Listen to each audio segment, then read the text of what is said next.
What's happening, everybody? So, last big boxing event, big boxing weekend of the year.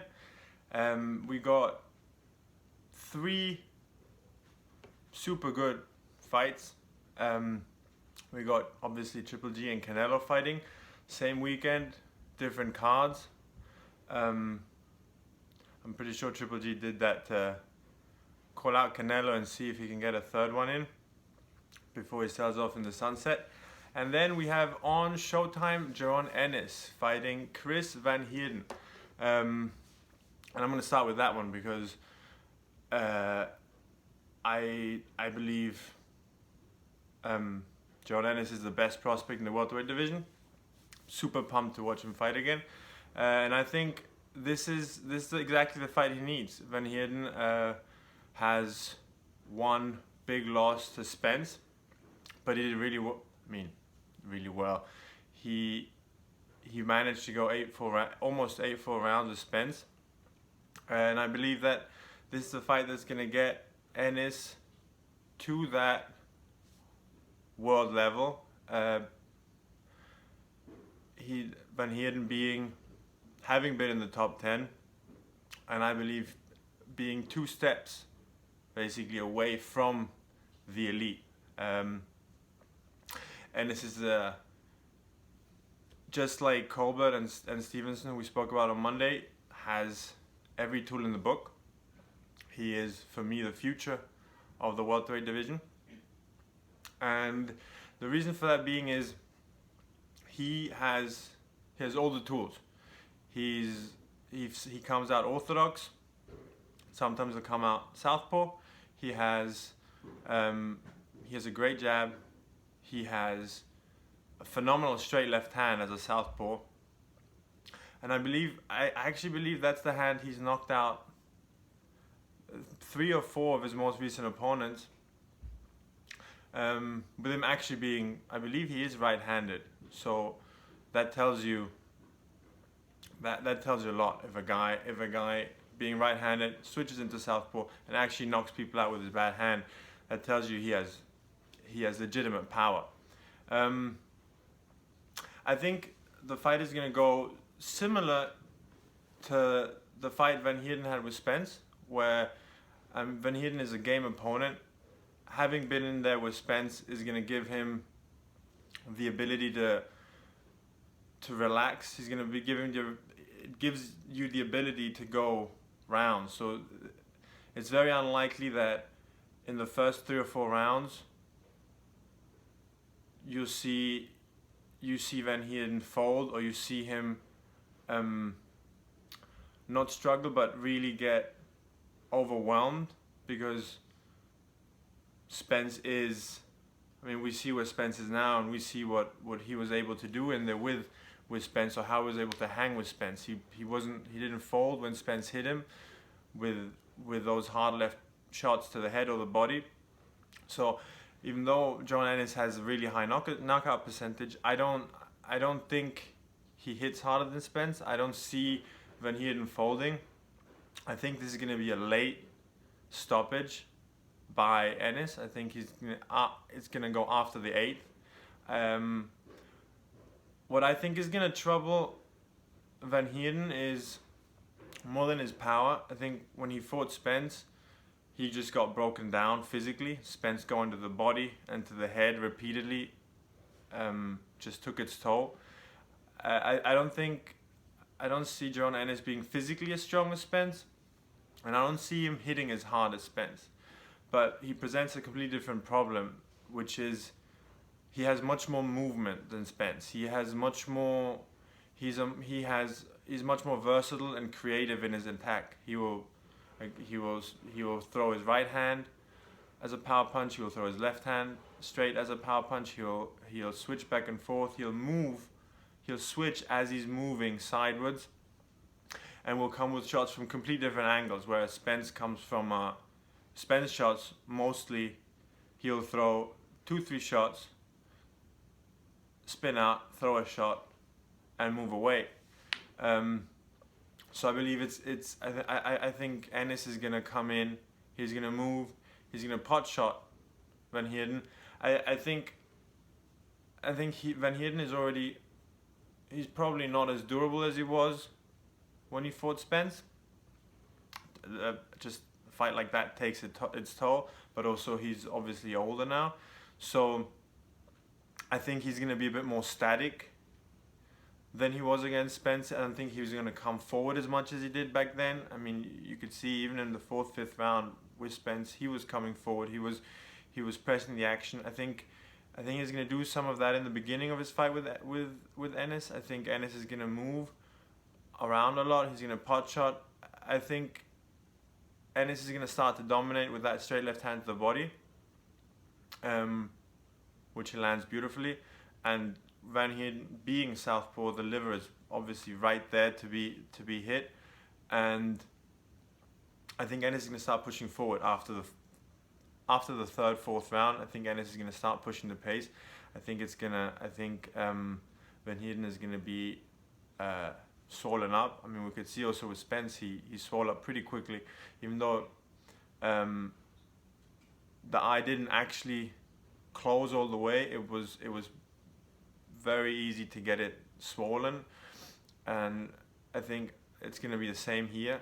I think Ennis' jab is going to be a determining factor from the very beginning of the fight. I think he's going to start landing heavier shots and get him out there by the 9th, 10th round. And I would love to see Ennis fight. I wish he wasn't from Philly, because then he would fight Danny Garcia in his next one, or they could try to get him Danny Garcia for the next one.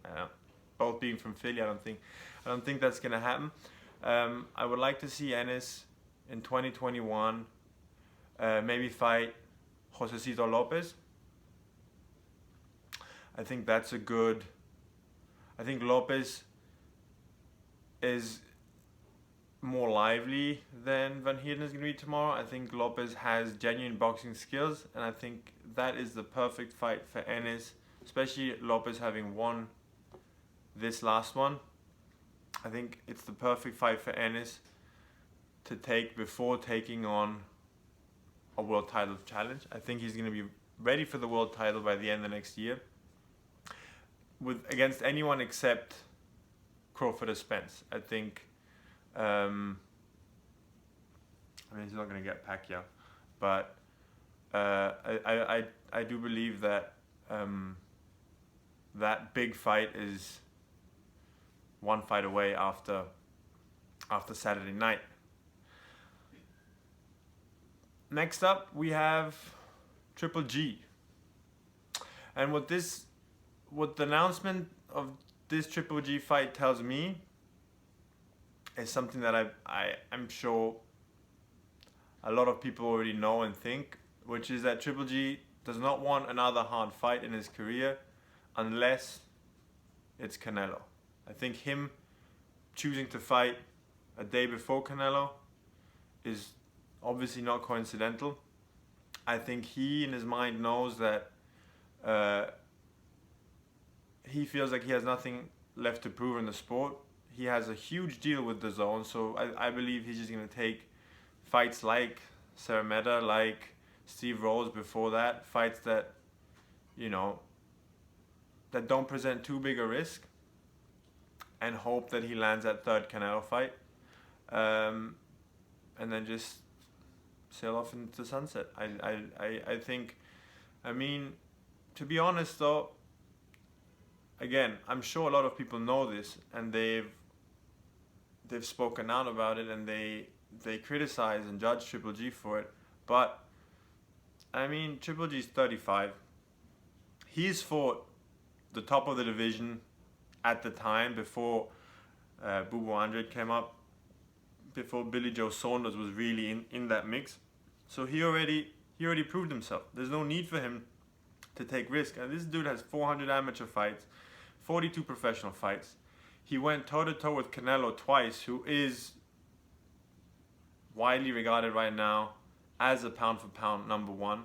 So in his mind, he's probably thinking, why am I going to fight Charlo? Why am I going to fight Jacobs again? Why am I going to fight anyone other than Canelo if I don't have to. I've already proved that Canelo and I are the two best on the planet, right?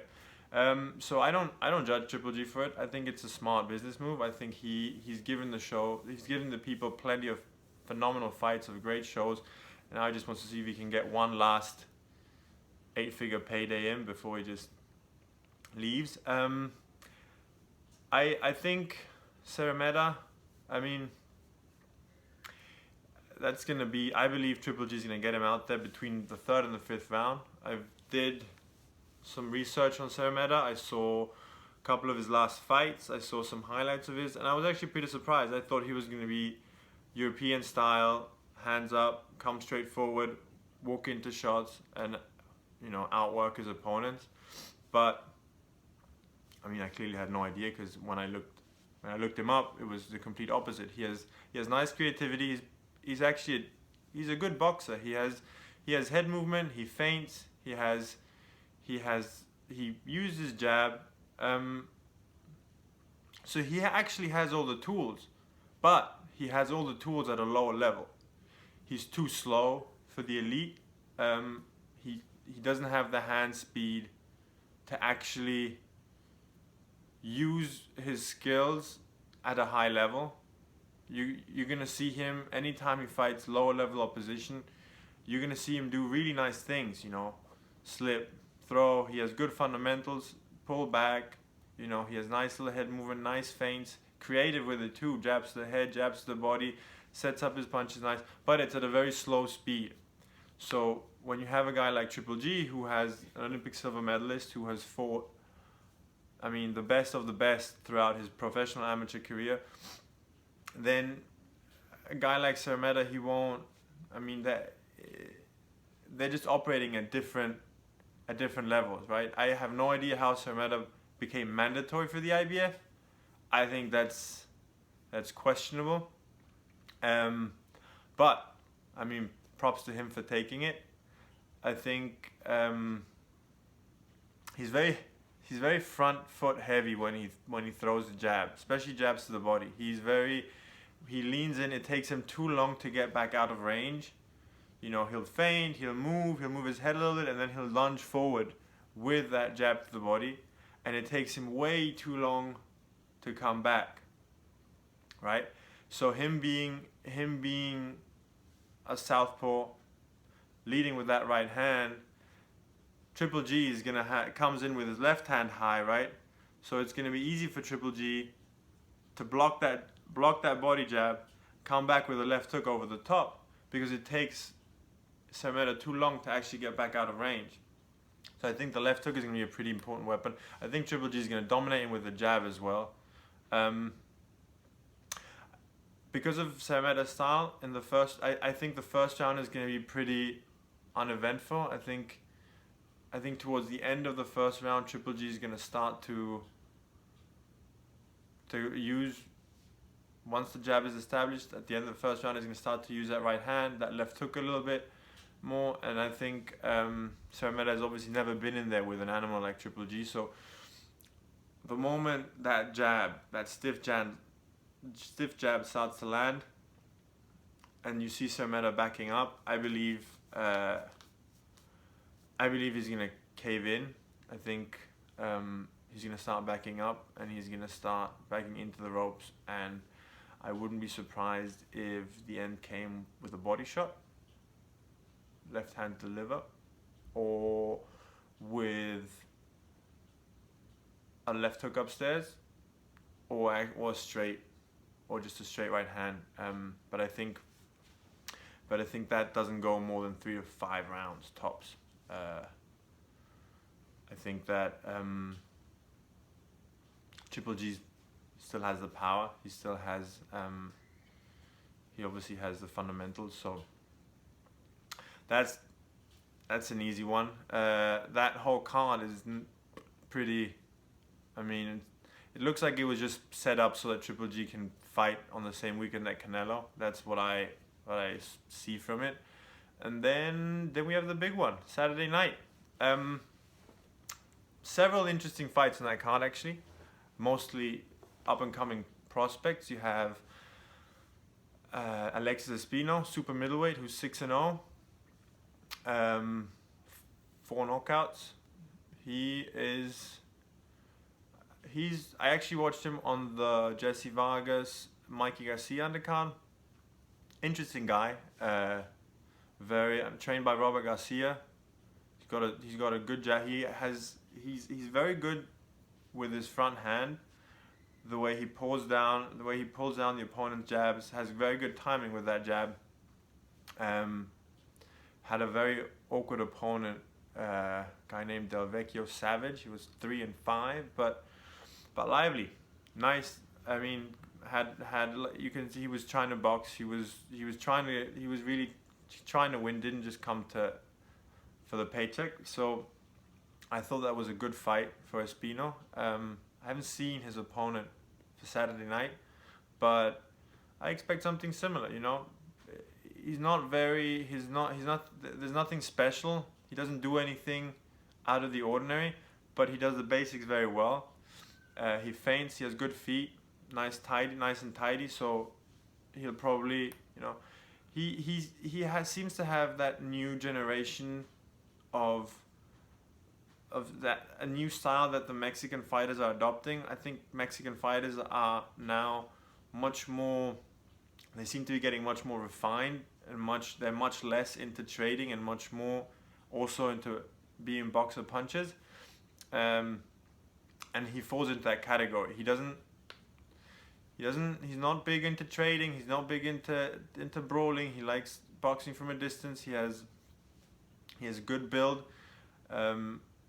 for it. Nice, you know, mid-range kind of fighter. And I think he'll put in a good show. It'll be for him too, late stoppage, maybe to the points. He doesn't seem to have crazy power. But he seems to be the kind of guy that breaks his opponents down. So I think he'll be getting more knockouts when he's fighting 8-10 round fights, where he has time to invest into the body and to put his guys away. I think that 6 rounds just is not enough for him. His last fight, he also started slow. He makes adjustments. Needs a little bit of time to actually really establish his straight punches. So yeah, I'm interested in that. Then next we also have Austin Williams, Amo Williams.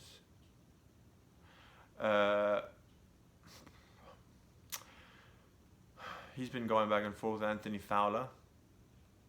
And I'll be honest, if I was Austin Williams, I would just stay quiet, shut my mouth and put my work in, because Anthony Fowler would demolish Austin Williams.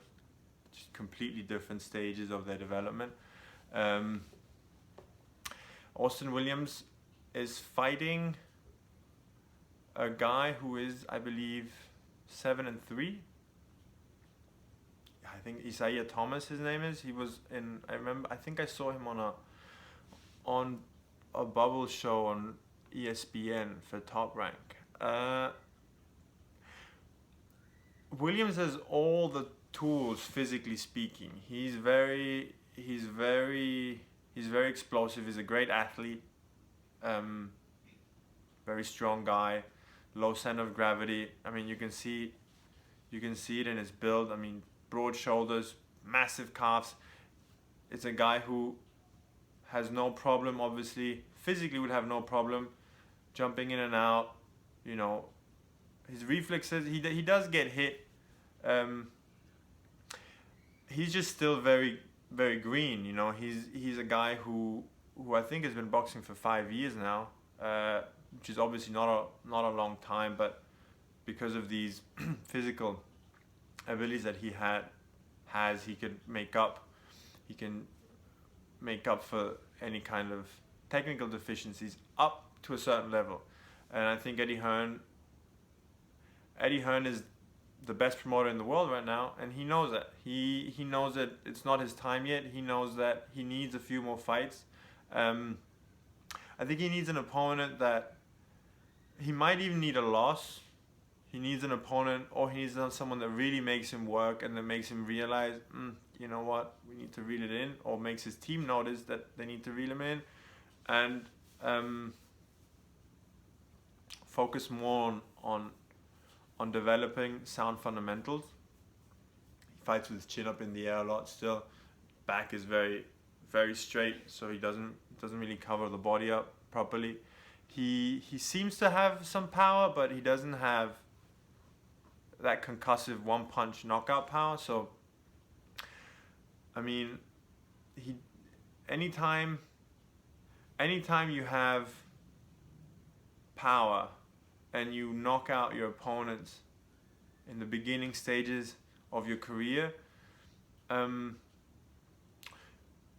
need to make sure that the people that are managing you, or the people that are managing you, need to make sure that you don't fall in love with your power, and that you actually as a fighter have to be aware that you don't have that one punch concussive knockout power. So you still have to work on fundamentals. You still have to work on setting up your shots, because the shot might never come. And if the shot comes and it's not over, then what do you do next? Right? You need to know. You need to know how to go from plan A to plan B, from plan B to plan C. And I think that's something that Williams is missing, and that comes from experience. I think that he rose pretty quickly. He got signed by a great promoter, and now has to learn on the job. So I mean, props to Eddie Hearn. Obviously, he knows what he's doing. I'm looking forward to seeing developments in Williams. I would be super interested in seeing him with Fowler if Williams gets there. I've actually sparred Anthony Fowler a couple of years ago in Chicago, and I have to say, I mean, I've never sparred anyone in the kind of shape that he is in. And I mean,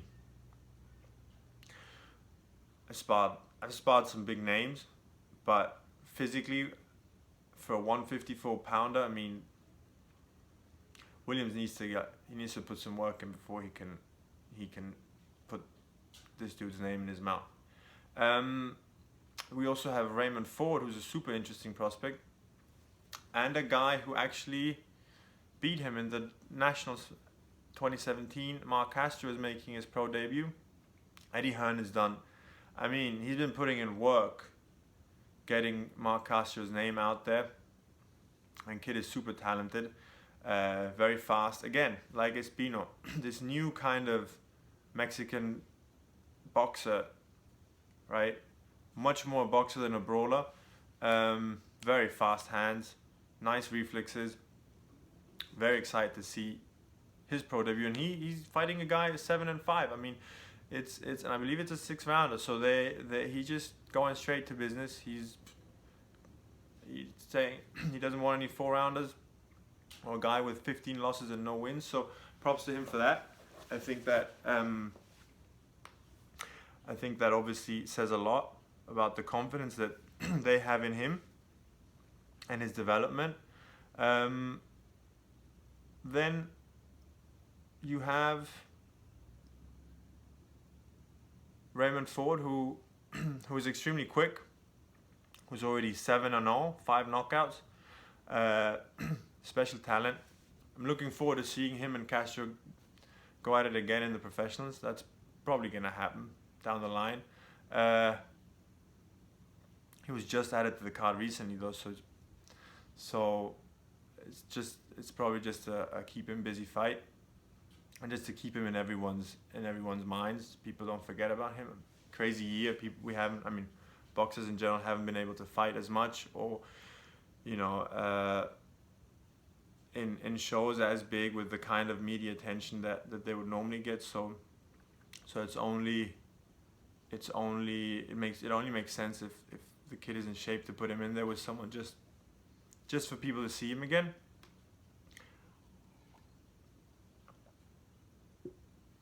And then you have Canelo against Callum Smith, and by far the most interesting fight of the weekend. It's kind of annoying how people are writing off Callum Smith. It's kind of annoying because I live in New York, so I obviously it's mostly Americans that I speak to about boxing, and they compare Callum Smith to Rocky Fielding only because they're about the same height. They're both English, but nothing could be further away from the truth. I mean, Rocky Fielding was, just so you know how Rocky Fielding came to his world title to begin with. He got his title from a German kid named Tyron Zeuge. Tyron Zeuge got his world title. No, Tyron Zeuge, before I keep going, he's with Sauerland. Sauerland is a phenomenal promoter in Germany with very close ties to the WBA. Right? So Zeuge got his championship from an Italian guy named Giovanni De Carolis. De Carolis got his world title from Vincent Feigenbutz. Now, you might, especially American fans, might not know De Carolis or Zeuge. They only know Rocky Fielding from the Canelo fight, and they might only know Feigenbutz from the Caleb Plant fight, right? But this Feigenbutz, who lost in a title fight to Caleb Plant, got his title fight from fighting a Peruvian guy who had won 5-rounder, not 4-rounder or 6-rounder, but one 5-rounder in, I think, 2 years. And I remember this because when Feigenbutz actually fought for the title, I couldn't believe that he was mandatory to get that vacant WBA strap. So he fights this Peruvian guy in a fight that clearly didn't have world title level, gets fed an Italian guy to defend who with a good record, beats him in a split decision, and then gets knocked out by him in the rematch. So Sauerland gives this title shot to Zeuge because he knows that Zeuge was a youth, I think, amateur gold medalist, guy who had a good amateur pedigree, but is nowhere near world class in the professionals. But Sauerland knows that he can beat De Carolis, which he does. He beats him. And then who does he fight? Rocky Fielding. So Rocky Fielding is supposed to be the opponent of a guy who himself isn't an elite talent, who himself isn't really world class. Rocky Fielding was supposed to lose that fight, and in a close fight ends up stopping Zeuge. So De La Hoya calls Eddie Hearn Sunday morning and is like, yo, Canelo Fielding, let's make it happen. Why? Because De La Hoya knows that a guy like Fielding, I mean, lucky to get that world title shot. Good for him, won it, but knows nowhere near Canelo's class. Canelo knocks him out in 3 rounds, a couple body shots, and now people think that Smith is cut from the same cloth. For those who don't know, Callum Smith fought Rocky Fielding before Canelo fought Rocky Fielding, knocked him out in the first round. Smith won his world title in the final of the World Boxing Super Series, beating a legitimate elite super middleweight in George Groves, who might not have had an elite chin, but was a very, very good fighter, and he was genuinely a world-class super middleweight. Knocked him out in 7 rounds, had a great outing against Hassan Ndam, and then had a bad performance against John Ryder. Another reason why people think that Callum Smith is no match for Canelo is because they say he could barely get past John Ryder, or John Ryder beat him and got robbed. And they compare John Ryder to Canelo. The fact that they are built the same and they are the same height does not mean they are the same fighter. John Ryder is a southpaw pressure fighter. Canelo is an orthodox counterpuncher. Now, Canelo puts a lot of mental pressure on you because he stays in the pocket all the time, but he's nowhere, he doesn't have the same output that John Ryder has. He's not a pressure fighter, right? So, 2 completely different guys. I do think Canelo beats him because Canelo just the best 160, 168 pounder on the planet, and he has the most experience against elite guys. But in no way, shape or form is Callum Smith a light fight. In no way, shape or form is Callum Smith an easier fight than David Benavidez or Caleb Plant. I mean, Caleb Plant is fighting Caleb Truax to defend his world title. Caleb Plant has never been in there with a guy like Callum Smith. David Benavidez has one world-class opponent, which was Anthony Dirrell, who's already kind of over the hill when they fought. So David Benavidez against Callum Smith is a 50-50 fight. Caleb Plant against Callum Smith is a 50-50 fight. Canelo against Callum Smith, I would say is a 60-40 fight for Canelo. The way I see this fight, and the way I see it playing down, is I think Canelo's going to start slow, just the same way he did against Kovalev, because Callum Smith presents the problem that Callum Smith presents are a very good jab, a very, very good short counter left hook, a tight defense, and good solid footwork. Very, very, very tidy feet. So Canelo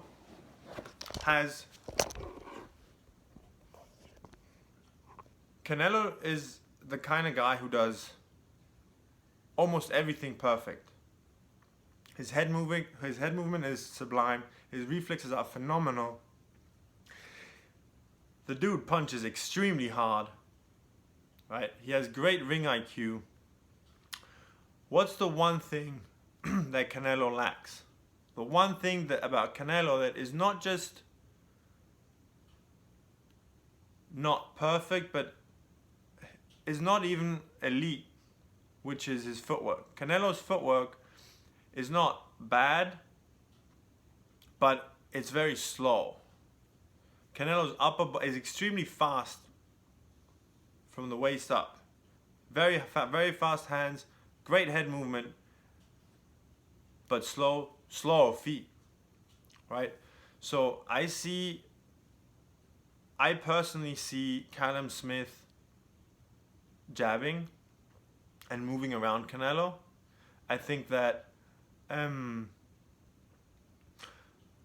going to have a hard time getting in range because of the fact that Callum Smith is so good with his feet. He backs up. And whenever there's such a big range difference that Canelo it's going to take more than one step to get under Smith's jab or under Smith's right hand, right? So it's not like if the reach difference was maybe 2 inches or 3 inches, right, where, you know, Smith will jab, Canelo gets under, is already there. It'd be different. But in this case, the reach difference is so big that even if Smith throws that jab, Canelo backing up, right? Canelo coming in under that jab, Smith can still back up before Canelo is in his range. Because Canelo has to take 2 steps. He has to double jab to get in. And Smith, by taking 1 step back, already makes a very, very big, he can create a lot of distance very, very, very fast. So if you add that great counter left hook that Smith has, that is also very short, that he was able to catch Hassan N'Dam with repeatedly and George Groves with repeatedly. Also, same thing. If he jabs, right, Canelo's going to get under the jab. Smith is likely to take a step back, right? And then if Canelo continues to try to come in, by Smith taking that step back, he creates a little bit more distance, but also time. So he has time to see Canelo and to hook off that jab. And I think he's going to do that, especially in the first. If the first round I see going very slow. After the first round, I think it's going to be. I believe Smith is going to start to try and go for that left hook. And I think Canelo's going to take it slow the way he did against Kovalev. Right? But with the difference being, Smith isn't gun shy like Kovalev was. Smith isn't going to pull with his jab. He's not going to throw those lazy jabs that Kovalev was throwing. Afraid of Canelo countering him and knocking him out. So Canelo in this fight is presented with the issue, how do I land my shots? Right? How do I get in without getting countered? So I have to get in under a jab, and then I still have to make sure I don't get countered, and then I have to land my own shots. So Canelo now he's gonna actually have to step on the front foot a lot more. I see him putting a lot of mental pressure with his head movement and making small steps forward with his head movement. I think he's gonna start slow. He's gonna go to the body as much as he can. And I see Canelo, I see the first half of the fight being very competitive, and I see the second half of the fight going more and more in Canelo's favor. I don't know if Canelo actually stops Smith, but I think it's gonna be a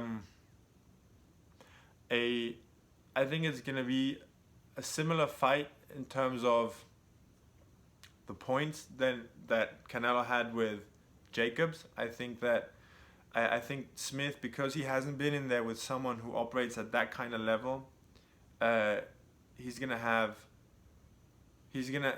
be difficult for him to keep up to stay at that level, to operate at that level non-stop. I think, and you see that a lot you saw that with Kell Brook and Terence Crawford a few weeks ago, where it looked like in the beginning it was close, but it was very hard for Brook to keep playing at that level. It was very hard. Brook had to keep up. He had to physically make an effort to stay at Crawford's level. Crawford had an extra gear. I think we're going to see the same thing with Canelo and Smith. I think that in the beginning it's going to look close. It's going to be competitive, but it's going to be much harder for Smith to keep up with Canelo than for Canelo to keep up with Smith. And I think after the 6th, 7th round, that's going to start taking a toll, and we're going to start seeing Canelo take over. Smith is a big guy. He's a strong guy. And he knows how to survive. He has great boxing ability. So I personally don't think Canelo stops him. I wouldn't be surprised if he stopped him late after the 9th round. But I'm leaning more towards a unanimous decision for Canelo in the 116, 112 range, and excited to see what he does next. I mean, I would love to see Canelo with Plant. I think that's an interesting fight. But more than that, I would actually like to see Canelo with Benavidez. Benavidez is very impressive. He just needs to stop getting caught with cocaine. I mean, until that, he's not going to get any big fights. But yeah, exciting weekend. Looking forward to all of the fights. I see Jaron Ennis stopping Van Heerden late, or a massively lopsided unanimous decision. I'm telling about maybe one round for Van Heerden, or just a complete whitewash for Ennis. Triple G Seremeta, I see that going 3, 4, maybe 5 rounds, but not more than that. And then Canelo Smith, I see either a decision for Canelo, not too wide, or a late stoppage for Canelo. I think Smith gives him a hard fight, and I'm sure Canelo's going to be bruised up after it. I just don't see him losing. I think he's too good. And I personally hope next year we get to see Canelo fight Benavidez, or maybe Charlo. I don't want to see him fight Triple G again. I think he has his number. I would love to see him fight Jamal Charlo. I would love to see him fight David Benavidez. Maybe he can pull off an undisputed, like Terence did at 140, or like Lopez did at 135 now. Be amazing to see. And yeah, I hope you guys enjoy the fight. Again, if you like what you see, if you